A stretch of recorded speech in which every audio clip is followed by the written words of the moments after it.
This is the Palin Update on SarahNet Radio. I'm Kevin Scholla. The media does manipulate information.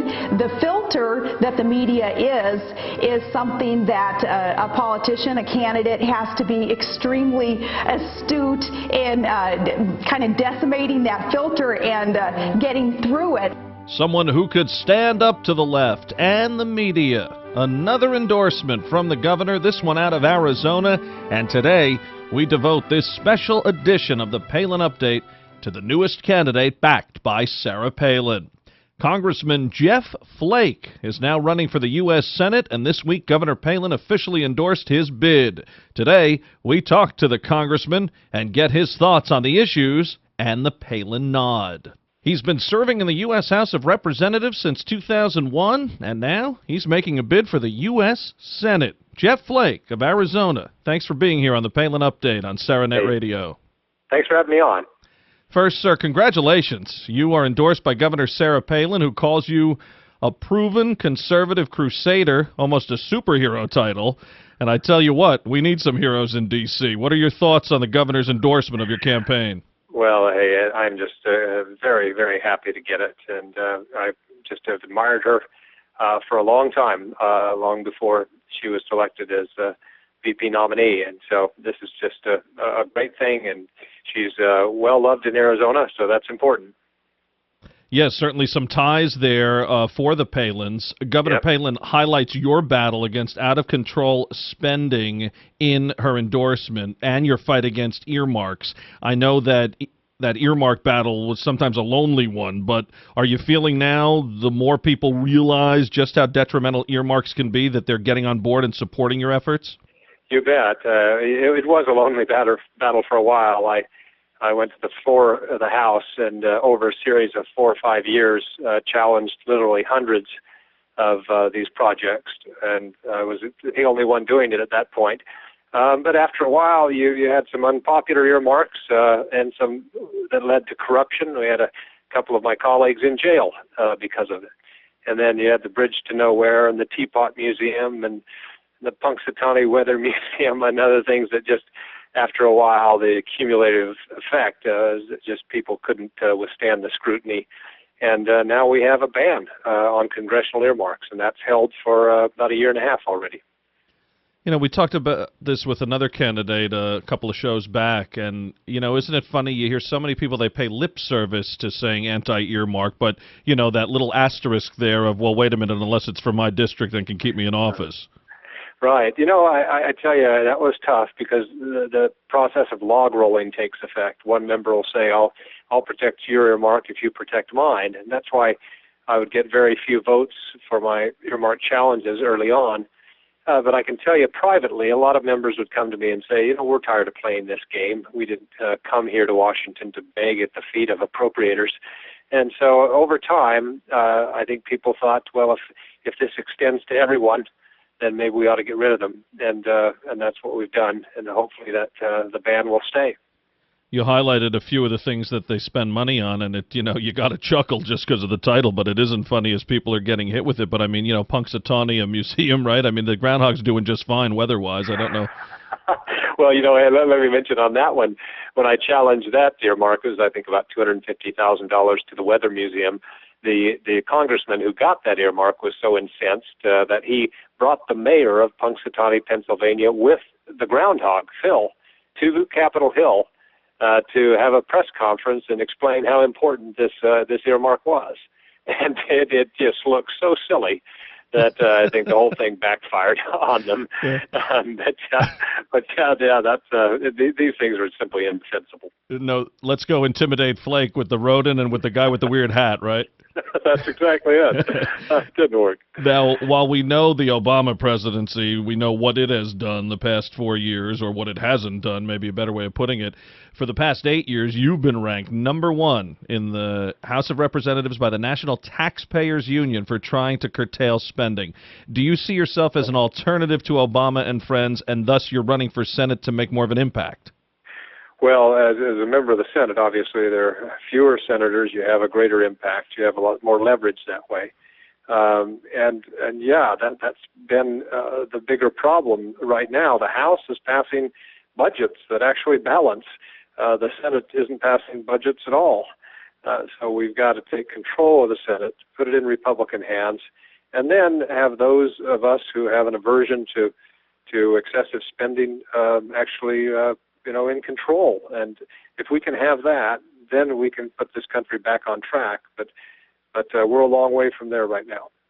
When I first heard the governor endorsed you, the thing I thought of right away is, like Palin, you've gone rogue when need be, even against the GOP, especially when pork is involved. Well, on the earmark battle in 2006, when we lost the majority, a lot of the appropriators in particular were upset with me pointing out Republican excesses in spending, and I was actually removed from my committee spot on appropriations as punishment for what I was told was bad behavior. And that bad behavior was pointing out Republican excess. And, gratefully now, Republicans in the House at least have found religion on spending, and we have the earmark ban. And as I mentioned, we're passing budgets, fashioned by Paul Ryan that actually balance, and that's a long way from where the Senate is.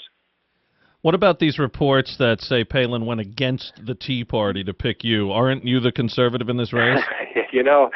That I had to chuckle when somebody said that.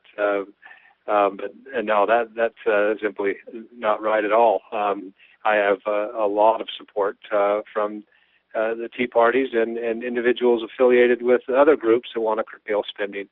So that's simply not the case. She has at times endorsed current incumbents, but only when those incumbents show up against spending, and that's certainly been my record. So I think for somebody to try to call me an establishment candidate is a bit of a stretch.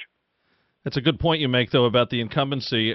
This seems to me to be a special endorsement because, as you know, she doesn't usually pick incumbents. Right. But for the few of you in D.C. who are warriors, she is willing to stand up and reward you. So maybe in some ways even a more impressive endorsement because she's not supporting what she thinks you can do, but actually praising your body of work.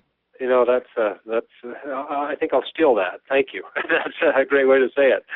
But the important thing is for people in the Senate, you need people with some demonstrated ability and willingness to stand up on these issues. And if you've had a record in the House of standing up, as you mentioned, being ranked number one in the entire House and the Senate by the NTU, then that's important, I think.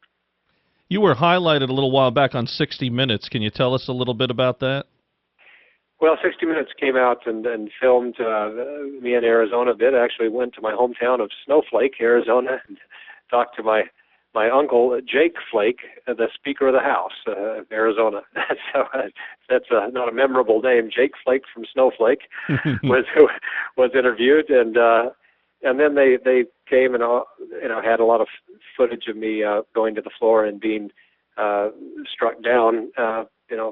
I think they mentioned that year 39 times I lost and didn't win one vote. And that 60 Minutes profile is really what got me kicked off the Judiciary Committee because right after that aired is when we lost the majority, and a lot of the Republican appropriators and big spenders tried to blame those of us who stood up against spending, basically implying that if we'd have kept quiet, then nobody would have noticed that Republicans were overspending. And of course that wasn't the case, but that's when that aired in October of 2006, and just after that I was removed from the Judiciary Committee. But you spoke up, and I think that's what people, especially the Palin types, are looking for. Someone who is for the people and not worried about special interests.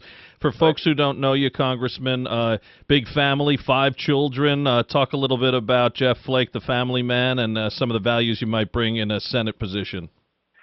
Well, yeah, I do. I have 5 children. 2 are still at home, 2 in college, and 1 just graduated, and in the working world, gratefully. But I grew up with an even larger family, 11 children. I'm the 5th of 11. I grew up on a ranch, the F-Bar Cattle Company in Snowflake.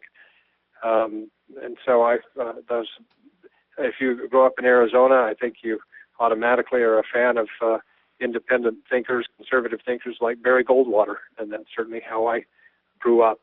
I spent a year or 2 years in Southern Africa as a Mormon missionary, and then later returned to the country of Namibia for a year and ran a foundation there to monitor Namibia's independence process. And then back to Arizona, where I ran the Goldwater Institute for 7 years. And they have a great conservative, limited government, free market philosophy, and that was great preparation to come to the House. That's wonderful stuff. One of the first political books I read in high school was a Barry Goldwater book, and it, got me into all of this stuff. So yeah, Conscience of a Conservative, still the best political tome out there. It really is. Well, Congressman Flake, we appreciate your time. What's your website, sir, so people out of state can maybe give you a hand here in this race? That's just www.jeffflake.com, and we'd certainly enjoy the support. We've got a great campaign going, and if we have the resources and continue to do what we're doing, we'll win this race, and the endorsement of Sarah Palin just really helps. Thank you again. Absolutely, sir. Congratulations on that endorsement, and best of luck to you. Thank you. Congressman Jeff Flake here on the Palin Update, now running for U.S. Senate. Again, his website, jeffflake.com. Folks, remember, you can follow us on Twitter at Saranet Radio, and we are now on Facebook, too, so like Saranet Radio on Facebook. And don't forget, the Palin Update is now on demand, so just head to saranetradio.net, pick the show you want to hear, and you can listen anywhere, anytime. Well, that'll just about do it for this special edition of the Palin Update on Saranet Radio. Visit saranetradio.net for continuing coverage of Governor Palin. I want to thank everyone here at Saranet Radio. Thanks to Congressman Jeff Flake, and thank you for listening today. Please be sure to join us next time for another edition of the Palin Update. I'm Kevin Scholla. Have a pleasant day.